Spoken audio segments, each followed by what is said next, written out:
Hi, everyone, and welcome to episode 13 of Timely Topics. In this episode, I'll be talking with Dennis House, news anchor and host of This Week in Connecticut on WTNH News 8 ABC. Dennis was named one of the 12 most influential people by Hartford Magazine and more recently recognized as the best anchor by Connecticut Magazine.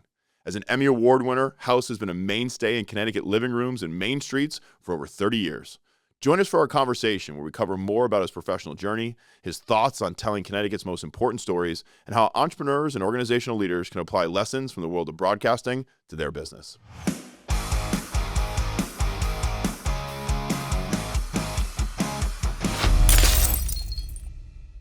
Today in studio, I am so honored to be joined by my good friend Dennis House. Welcome to Collaboratory. Doctor, thanks for having me. I appreciate it. That's good. The last time that we got to spend some quality time together, you were actually interviewing me on your WTNH Sunday morning show, so I'm really privileged to be able to return the favor. It's a great honor to be here. Thanks for inviting me. Yeah, for sure. Okay, let's dive right in. We have a lot to talk about, and one of the things I think many of our listeners who have gotten to know you over the years would love to probably have a chance to interview you as well, right? And to have the opportunity. So I'm going to try to help ask some of their questions. Let's talk about your career and your journey here for a moment. So my purpose is to help others communicate more effectively. And from the outside, your purpose looks like it's to tell stories, which sounds like a dream job to me.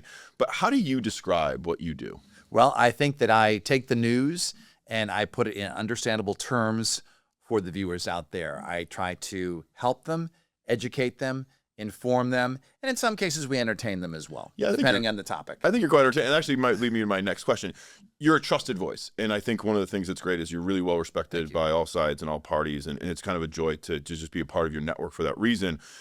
What do you think has been attributed to your success? And I guess one of the things that I would ask about is, like, do you think you have a style? Have you ever thought about describing what your style is? Well, it's interesting. So I got started in the 1980s, the late 1980s, and Peter Jennings was the man, right? Yeah. He was on the news. So I didn't emulate his style necessarily, but I enjoyed his comfort level on television. I also admired Dan Rather because he asked some really tough questions. So I guess I'm a creation of all the guys that I watched. Yeah. And the women too. Barbara Walters asked some amazing questions, and I used to love watching her as well. So I learned from all these people, and I learned that you have to ask the questions that no one's asking. You have to put it in an understandable way, a way that people can comprehend. You need to be accurate, because once you lose that accuracy, they're not going to trust you anymore. Yeah. So you have to make sure that you're telling the story as accurately as possible and getting the facts correct. I love that answer, because for some of our listeners that might be familiar with the work that I do, when I'm out coaching people, especially early in their career, and they're trying to find their public speaking voice and their presence, one of the biggest pieces of advice I say is go emulate somebody that you think is great, right? Don't try to reinvent the wheel for yourself. Go and pull from those who inspire you. And I appreciate you sharing kind of where your inspiration come from, because I think sometimes someone might look at you and say, geez, Dan has got it all figured out, right? And he looks good and he sounds good and he does everything right. You know, it's perfect. But it was a progress, right? It was part of that journey, and you were pulling little bits and pieces from people. Totally. You know, I started off in Rockford, Illinois, which is a very small market west of Chicago. That was my first job. I made more money bartending before that than I did as a news anchor in Rockford, but I learned a lot. And one of my first big gets there was I learned to go with my gut, right? And sometimes you have to work a little extra hard, an extra hour or whatever, 2 hours, an extra day, whatever it may be to get the story. So Ronald Reagan was coming to Dixon, Illinois to see his boyhood home. It was being turned into a museum, and he was a former president then. It's the first time he'd ever seen it. And the Secret Service said, all right, the president's going to come in. You're not going to have any access to him, the usual Secret Service stuff that they told us. And I thought to myself, I don't know, our story's going to be kind of boring and just like everyone else's. So I said to the photographer, I said, let's go to the backyard. Because what kid's not going to want to see his childhood backyard, right? So we went back there, we hung out. We were the only ones there, except for Secret Service. And sure enough, Ronald Reagan came walking out, and he walked right by me, and I got to ask him a couple of questions. That's awesome. That's perfect. Yeah. So I had a big exclusive. My boss was excited. So I think sometimes when you're out there, you just have to, I've always been a hard worker. Even though I officially don't clock in till 3 o'clock in the afternoon, I'm working the phones and emails and things like that, and calling people, going to events during the day to learn about news. Yeah, and showing up for us, and obviously, you know, you're always I was just saying to you before we went to record, like, you're always at all the events, right? And that is part of building that brand and that persona. So I think your style is somebody who contributes to community every way you can. Well, I love Connecticut. It's our home. I've raised my kids here. I got married here. And so I think that it's important to give back to the community. If somebody asks me to help out with their nonprofit, of course I'm going to do it. Yeah. If someone's going to ask me to come speak to their group, of course I'm going to do it when I can. And I love meeting people from across Connecticut. Yeah, well, we appreciate all of that. Here's a great question that somebody might have. There's probably a lot of things that people who don't get a chance to be in broadcasting, who watch TV, they never get to be on TV, that they might think, oh, that seems pretty easy, right? Is there a part of your job that you might think others think, maybe that's easy, that you actually find to be rather difficult or challenging, or something that you've worked out really hard over the years? Well, I think if you look at like Patrick Mahomes or Tom Brady, they made it look easy, right? Right. They just did it. And so it was probably a little easy to them.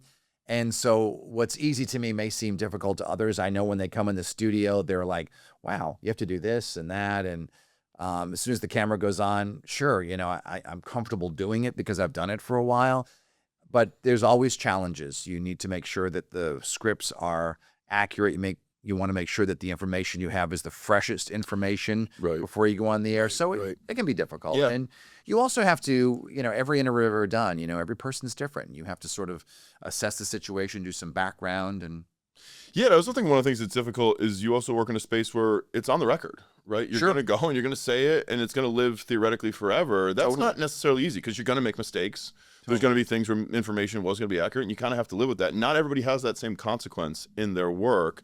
Let's change gears a little bit. So, Dennis, this is pretty cool. You and your wife both work in the broadcasting industry, and I'd love to hear a little bit about what that journey has been like, because obviously coming up broadcasting is not easy necessarily. Like, you're working different hours, you're working different days, you've got your own kind of brands and missions, and you've been able to, at least from the outside, make it look really easy, make it look really fun. You guys have a great family. What's that whole journey been like? Well, I think, when you fall in love with someone, you don't necessarily think about their careers, right? We were just kind of lucky that we were in the same one, because if I have to work late at the last minute, she understands. Mm-hmm. If she has to go in at 4 a.m. one day, I understand. Mm-hmm. And we make it work for the kids and the whole bit. So I remember years ago, I was dating this woman who worked in finance, which was a very 9 to 4:30. As soon as Wall Street closed, she was done, the whole bit. And I had to cancel a date that we had last minute for work, and it was like on a holiday weekend. And she was not understanding about that. Well, I don't understand. This is New Year's Eve. And I said, sorry, I got to do it, And so my wife and I had been in those situations. So Karen and I met 25 years ago this year. We've been married for 22 years this summer. So yeah, it's a fun ride. We enjoy it. Yeah, that's fun. I actually really appreciate this idea of just understanding, right? Because empathy is probably one of the most important parts of any relationship, and sharing the career industry space has seemingly made that, kind of fun. But I'm sure it's also been fun to watch each other like have the successes, because you also know what went into it and the journey that was behind it. Yeah, and you want a partner who's going to support you in every professional endeavor, as well as love you and and everything. And I think you look at someone who's married to an NFL coach, right? And that means you're not going to have weekends free from August through January. Right. Hopefully February, right? That's just the way it is. And you're going to be going to football games. Yeah, you better enjoy it. Yeah, for sure. All right, let's change gears here. And what I actually want to dive into and talk a little bit about is the change that you've seen in Connecticut over the last 30 plus years, right? Having a chance to not just work here, but live here, play here, experience it.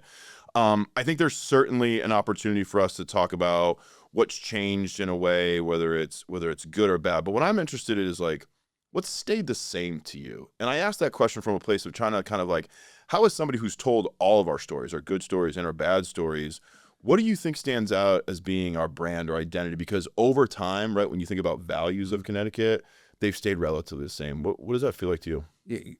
The key word there, Rory, is values. And I was just going to say that I think the values have stayed the same. Connecticut's changed so much in the 32 years I've been here. When I first moved to Hartford, there was a professional hockey team. Mm-hmm. The Whalers were here. Mm-hmm. The Boston Celtics came here 4 times a year to play games. That's right. Yep. And there was a Gap on Pratt Street. There was a couple of big department stores.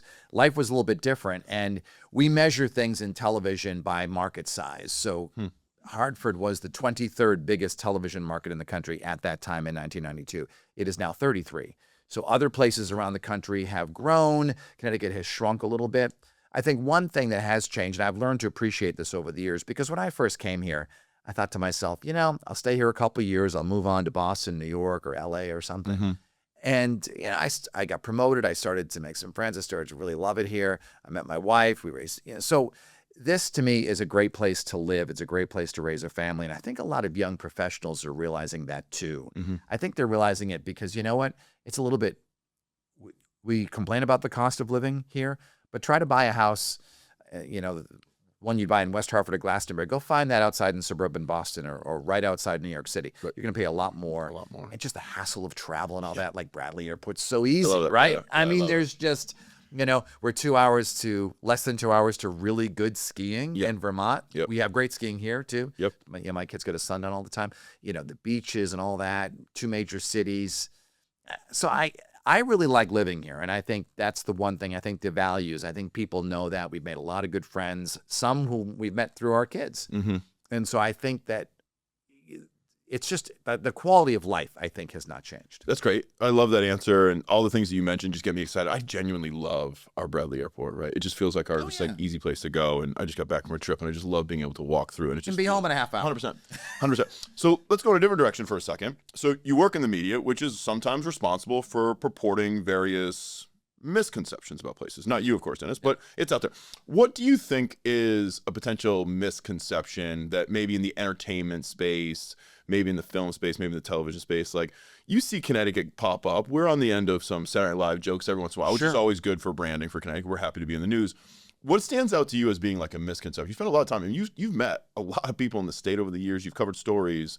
What's something that you see put out there and you kind of go, you know what, that's actually not true, and only people that are from Connecticut would really get that? Yeah, I think that some of the misconceptions on a national level is that sometimes we're perceived as sort of a boring stage in between. I think we're also, too, because they have these, and not to knock on Wallet Hub, although I'm not a big fan of some of the stuff that they come up with. Oh, the most dangerous city is Hartford's one of the most dangerous cities. Well, it isn't. And if you look at, if you were to build the United States today from scratch, right, Connecticut would not be what it is. There's no way that someone would say, yes, that makes sense to have 169 towns, because it doesn't. But back in colonial days, when it took, a day to get from Hartford to Litchfield, that's what you did, right? It was a long, before transportation and, communications and all that. So if you look at some of the newer states in our country who were added like in the 1800s or even 1900s, they're laid out a little bit differently. The cities are bigger. So if you were to redraw it now, Hartford would include West Hartford, East Hartford, Glastonbury, Bloomfield, Newington. It'd be much bigger. And so the crime statistics would be much smaller. Yeah. Right now we're looking at a smaller area. And, I've spent nights in the north end of Hartford, which gets a bad rap. I've been out there with HPD, doing stories. And it's a small percentage of troublemakers, right? A very small percentage. You look around on the highways, how many people are speeding at excessive speeds? A small percentage, enough to be dangerous, don't get me wrong, but it's not like the majority of people. Yeah, it's been great. So we're leading a course here at CCI called Build Hartford, and one of the things that's so exciting about it is that we're pulling students from everywhere but Hartford. Not that we're not going to welcome our Hartford students, but we've got students coming from stores, and we have a lot of graduate students, and one of the things that we do on the first day is I'll bring them and say, hey, what's your perception of Hartford? And one of the things that you figure out really quickly is they're like, I don't really have one. I'm just going to go based on that quick snapshot that I might have. And many of the students from out of state Connecticut, same thing. What's your perception of Connecticut? Well, they just pull something from the news media. So it's really exciting and fun. I think I love this about our state. It's like there's an opportunity for you to show up, to dive in, and suddenly feel that connection really quickly. And it's almost kind of part of your career journey. You came in, you said, hey, look, I'm going to leave. And then all of a sudden, like, Connecticut just sucks you in because it's got these great values. And you start to realize, hey, you know what? I'm going to have my own experience and kind of define that. Let's talk a little bit about business in Connecticut, right? We're at CCI and a home of entrepreneurship and innovation. And I want to ask you what I think is a unique and poignant question. You have a responsibility to report the news objectively, right? And that is one of the values you talked about, being accurate and being forthright. Yet you also, and every time we talk, you have a great passion for Connecticut. You genuinely love it here. And so what's the challenge for Dennis on a day-to-day or a week-to-week basis to try to figure out, how do I report objectively, but also I want to make sure that I put Connecticut in a good light because we know that it's good for us. Yeah. For example, one of the big stories that has been taking place in recent weeks across Connecticut is the closings of drugstores. And Hartford's closing, CVS is closing 2 in Hartford, 1 right downtown. Walgreens just announced a couple this week. And so the issue is, and they're like, usually the response is, well, we're going to be keeping the one open that's, a mile, 2 miles away, or whatever. But if you live in a city and you don't have a car, it's a big deal. And you're elderly, perhaps, to go to the drugstore and get your prescription now that you've been depending on Now you're going to have to schlep off to somewhere else. So I think that as I reported that story, I suggested to the people covering this story and researching it for us and reporting on it, how does it impact people? And, CVS is here. Right. They have a big corporate presence here. Right. That's interesting. Yeah. So I think that we have to find a solution, and I think that sometimes we can be advocates for a place. I want to see Connecticut improve. When I report bad stories about Connecticut, it saddens me because this is my home. When I hear about a company leaving, that saddens me. So I'd like to see some good news about the story, about our state, and I do try to do segments on that. We had something on tourism last week where, there are more and more people are coming here. Yeah, now. I saw that. Yeah, it's great. A lot of it's day tourism, but that's okay. Yep. And the amount of money that people sink going to restaurants, the restaurant business is big here in Connecticut. So when there's a venue or an opportunity for us to do some positive stories, we do them as well. What do I'm going to go down this path for a second because there is a piece of you that loves it here. And I think you have a penchant for wanting to tell some of those feel-good stories. But obviously in your profession, objectivity and accuracy is important. I'm going to change gears for just a moment. We're going to come back to the Connecticut business. But what comes next for Dennis? If you were to continue on this trajectory and you think, is there a point where you'd maybe go off and do some of your own content or kind of be independent so you got the chance to do some of that stuff? Well, TNH is very encouraging for people to go out and enterprise stories, right? When they want to have guests on, when I went to them, I said, listen, I want to have this guy, Dr. Rory McGloin, on. He's really bright, and I think it'd be a great interview. Teaches at UConn, the whole bit. No, I mean, they're very supportive of what I do and who I have on. As for what's next, I've been encouraged. I've been asked seriously to run for various offices in Connecticut. Okay. In my post-television career, and some wanted it to end earlier because they said, "Oh, you should do this." But it's not something I really want to do right now. I don't know that I ever want to do it. Okay. Because I think that maybe I can assist and make our state, better by making sure that whatever that story is, that we're looking at all sides of it. Mm-hmm. And let's face it, there's going to be some negative news that affects our state negatively. But if we can go out there and find something positive to do about it, like, for instance, back to the drugstore story, we need to go out there and find out, why is it closing? And is there any other option for these people who are losing their neighborhood drugstore? Yeah, I love so much of that answer for a second, Dennis. Like, we're here in the Connecticut Center for Entrepreneurship and Innovation, right? We support our entrepreneurs. We want people to build their business here. We want them to stay. We want them to build their families here. What I loved about your answer was there's innovation embedded in it, right? And it's saying, okay, how do I take my skill set as a storyteller, as an investigator, as a reporter, and go and apply innovation to figure out, like, how do we get the best solution? And I think, we always talk about this for our listeners, saying if you're an entrepreneur or you're just in business or you're just an individual listening, identify your value, identify your skill set, and then go out and use it, right? And let the good things kind of happen as they fall. Yeah, it's interesting you should say that. And, I'm a big fan of entrepreneurship, particularly in Connecticut. I have one on this weekend on my show, actually. Nice. He's a golf entrepreneur. He came up with a device that helps you golf. And cool. So, we have a lot of, our state is known for Yankee ingenuity, right? Mm-hmm. A lot of things were invented in our state. Yep. Mm-hmm. I encourage everyone to go to the State Library Museum across from the Capitol, and they have an exhibit on all the things that were created here. You'd be surprised. Okay. Everything from, like, I think the vacuum cleaner to typewriter, Colt 45s, typewriters, Pez, bicycles, all this stuff. The first president to drive a car was in here, Teddy Roosevelt. Yep. So I like to support Connecticut businesses. I'm not, my kids always make fun of me. We don't, on occasion, I'll go to like a chain, like a Chipotle or something like that, or a Starbucks if I have to. But I prefer to go to the local restaurant, to that person who is raising kids in, Bloomfield or whatever, and they've created this restaurant or a company or a store. And I love to interview these people, and I love to go to their stores and check them out. And there's so many, even, if I were to walk out of here, I would have your studio right now, within a mile radius, there's so many Connecticut businesses. Yeah, and it's great to see, obviously, just downtown, and we're here in Hartford, the rejuvenation of Pratt Street, right? Totally. Being able to get down there and walk around, it's really cool. On that topic, I want to ask you a question. You've seen a lot of businesses come and go. You even talked about the sports teams and how, that must have been such an interesting kind of journey for those people who were in Connecticut and saw it leave. What about a success story? Is there one success story from a business standpoint that you've covered that kind of sticks with you, maybe as a hallmark of Connecticut, or just one where it was just such a great story that, you know, it kind of sticks with you for that reason? Yeah, I think, you know, you look at entrepreneurs over the years and things that have started, things that have grown. You know, look at Jamie McDonald, right, who created Bear's Smokehouse it's in Hartford, and now it's in Windsor, and it's in New Haven, it's in North Carolina. And here's a guy who, you go in there and the lines are long. It is super busy. We did Thanksgiving there this year, which was great. That's fun. Yeah. You stop, pick it up. It was all, Yeah, right. And here's a guy who not only he's taken this profit that he's making from these Connecticut restaurants, and he is helping people. He has been to Ukraine. He's been there helping. I forget the exact name of the organization that he's partnered with.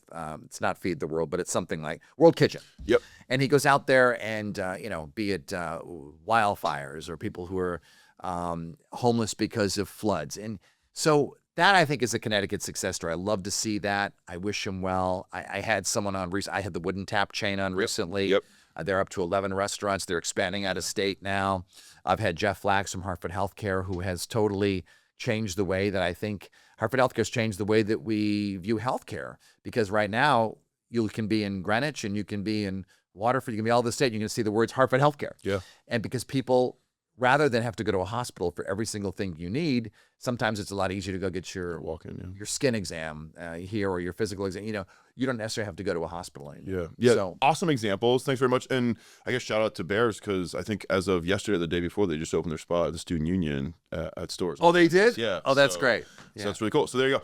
All right, let's change gears one more time. You've learned a lot over the years. You're always so willing and kind to like help others, and I think kind of give back your advice and wisdom. We here support entrepreneurs, and we support those who are innovators, and we offer a lot of advice in different areas.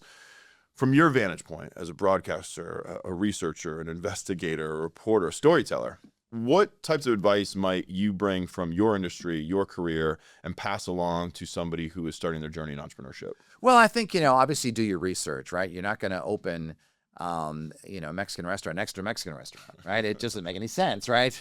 And I don't know much about the restaurant industry, but there is something to be said about opening a restaurant next to a restaurant, because you get overflow and people go, and sometimes a lot of people don't want to make reservations. They just show up and they like, oh, peek in here and there. So what accentuates that? And I think you look at certain places around our state that have become sort of restaurant hubs, be it West Hartford Center or, you know, Essex, or, you know, little places. Even though you're in New Haven's now, got a reputation. New Haven's, yeah, for sure. For pizza and the whole bit. And, you know, I was on Worcester Street the other day, and that's where the legendary pizza place is. I think Pepe's is celebrating 100 years this year, right? Yeah, cool. Crazy, right? And Sally's is 1938.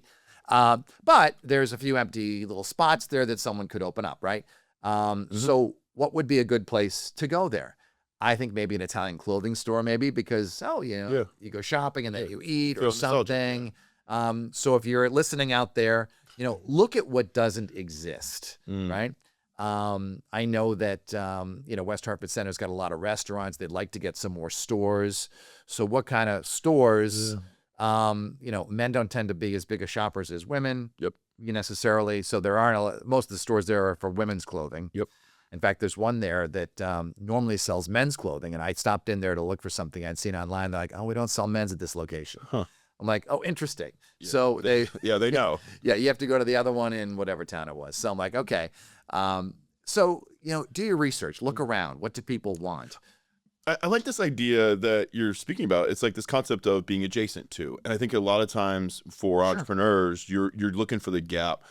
But I see a little nugget here as well in this piece of advice, where it's like, you know, look at the gap in the industry, but what's adjacent to it? Like, what's right next door, right? So if you're making shoes, what's going on in socks, right? And if you're making hats, what's going on in jackets? And I do think that we sometimes really implore entrepreneurs and our innovators to say, right, the riches are in the niches, like stay really narrow, stay really tight. But we were actually talking about in a previous episode how important it is to go and surround yourself with what everybody else is doing, so you have an awareness of the marketplace. Sure. Like, for instance, you know, I mean, you look at two stores that are kind of underestimated, I would put, and one is the gift shop at the Yard Goats, which is open even when they're not playing in the wintertime. Right. It's great. So you can get some stuff there. And there's the Barnes & Noble, which no one seems to know is a UConn store as well. That's right. Get your UConn swag, on Front Street, so you can get your UConn swag. So Because people say, why isn't there a UConn store in the Excel Center? Well, that's a question for another day. Sure. But Right. you know. There's a way to get gear there. All right. We're going to wrap up all of our season 2 interviews with 3 rapid fire questions. Okay. And here we go, Dennis. So now you're on the hot seat, and these are actually a little bit of fun. So the first question we've got for you is, what's the best piece of advice you've ever received? I think it came from my mother, who said, make sure that you enjoy what you're doing because you're going to be doing it a long time. I love that. And my mom is 83 and just retired from real estate about a year ago. So my dad was an engineer, and I didn't have an engineering brain. I found it fascinating, but I didn't want to ever go in that field, and real estate didn't appeal to me either. So as I was struggling in the late 80s to find a job, my parents were very supportive, but I have a big book of rejection letters that I save to this day from TV stations all over the country. So that's probably the best advice I got. I love that. Shout out to all the moms with great advice out there. All right, second question. We are a show that loves our book and TV and movie recommendations. We're all looking for inspiration. So we figure we're going to ask our guests. So what's a book, TV show, movie, piece of art, entertainment that you feel like offers some valuable insights or some inspiration for you? So I really like historical documentaries and dramas. The FX series on, what did they do? They did the Menendez brothers, right? And or was that Netflix? And then O.J. Simpson. So because I covered these stories, I kind of find those interesting. I don't like to watch depressing stuff. Okay. And I forget what it's called. It takes place in New Orleans, but there's some show on Netflix, and in the opening episode, the kid runs over another kid. So I said to Kara, I don't want to watch this. Right. I don't want to go to bed, after watching Misery and Murder and the whole bit, unless it's something like that's way in the past. Yeah. So, but inspirational shows, I like to watch. My wife and I, we often joke that we're movie incompatible because. Yep. I remember Revolutionary Road she wanted to watch, which was filmed in Connecticut with Leonardo DiCaprio, and that was oh my God, this is miserable. I'm gonna throw myself off off a bridge after that. But I kind of like historical documentaries about people who've overcome obstacles to succeed, and there are a lot of them. And pulling the I think you said it to begin with, right? Learning from others is obviously like a hallmark. Correct. For you and being able to pull that. All right, last question for a bit of fun. What brings you joy? My family brings me joy. Peace brings me joy. If I can get, in the middle of the day, if I can play I'll play some Tibetan bells or just meditation music for 15 minutes. I learned this from Dan Hurley. Dan Hurley meditates every day. Okay. He wakes up before his wife, and he has this meditation time. It's a good way to just start your day. I like to work out too. I need to do it more because I should be in better shape. But things like that. But just a simple day with my family, no phones around. Yep. My wife, my 2 kids. That's the best. That's the best. That really does bring me joy. Dennis, you are a Connecticut treasure for us. Thank you for everything that you do for the state to keep us informed, and we really appreciate all the passion you put in everything you do. And I look forward to seeing you at a future event. Thanks so much, Dennis, for coming in the studio and sharing your time and insights with us. Don't forget, we host and produce all of our episodes right here in the Collaboratory studios at CCI in the heart of downtown Hartford. And until next time, I'm wishing you luck in all of your endeavors.